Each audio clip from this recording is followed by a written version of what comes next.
Greetings, comrades. We are doing chapter 5 of Inventing Reality by Michael Parenti today. Chapter 5 is called The Big Sell. And here we are talking about advertisements in media. This book, again, was written in 1991, and at the time, 22% of television time was dedicated to advertisements. And he breaks this down.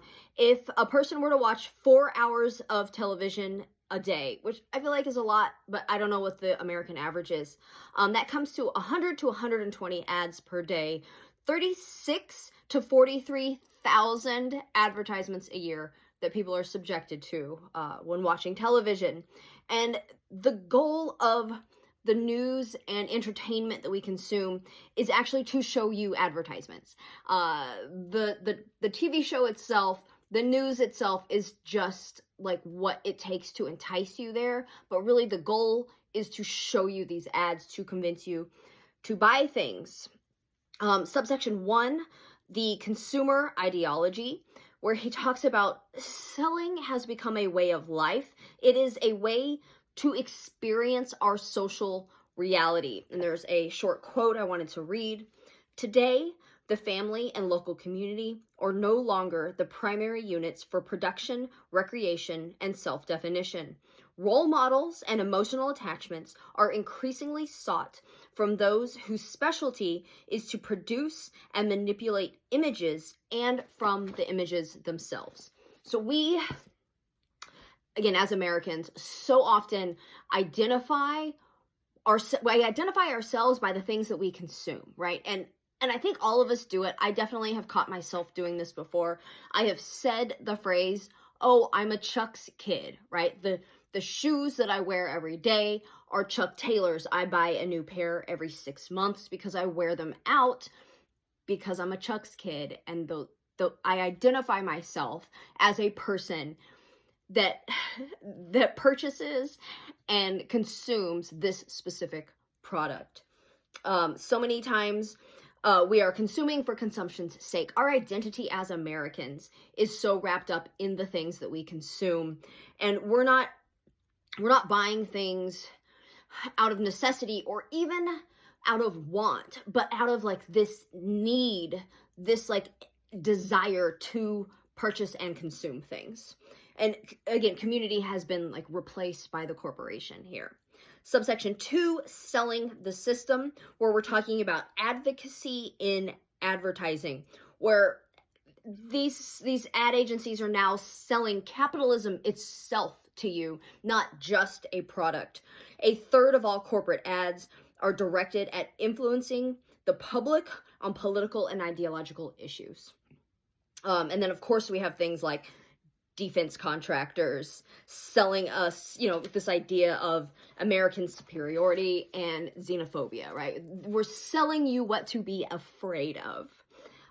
Selling environmentalism as well, whereas these companies put out these beautiful ads about the trees that they plant or what, like, carbon capture or whatever thing that they're doing, while at the same time they're just dumping toxic waste and burning all the fossil fuels.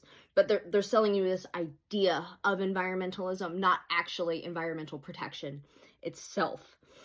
Subsection 3, public service for private interests, where we're talking about how the FCC gives airtime for public service announcements to corporations, right? They're not giving it to labor unions. They're not giving it to scientists. It's these corporations, the Ad Council and the Industries Advisory Committee that puts together these PSAs. And of course, those two agencies, their boards are full of bankers and CEOs, right? They provide cosmetic solutions to serious problems. We all remember the, this is your brain on drugs, like Nancy Reagan PSAs, right? It's even more insidious than that nowadays. And then the last section, 4, is called Even, Sports, and Weather. And we're getting into this right-wing bias of sports, or at least the way that sports are presented to us, right? With these military flyovers, the forced singing of the national anthem before every sports event, and this use of war analogies, specifically in American football, where we're talking about going to battle, right? And then he gives a lot of examples. This is during the first Gulf War, right? The Operation Desert Storm, right? Daddy Bush, where they're talking about, or they're using these football analogies to talk about war itself, to talk about people dying, civilians dying, but we're talking about, here's one for the good guys team. Like, it's insidious and disgusting.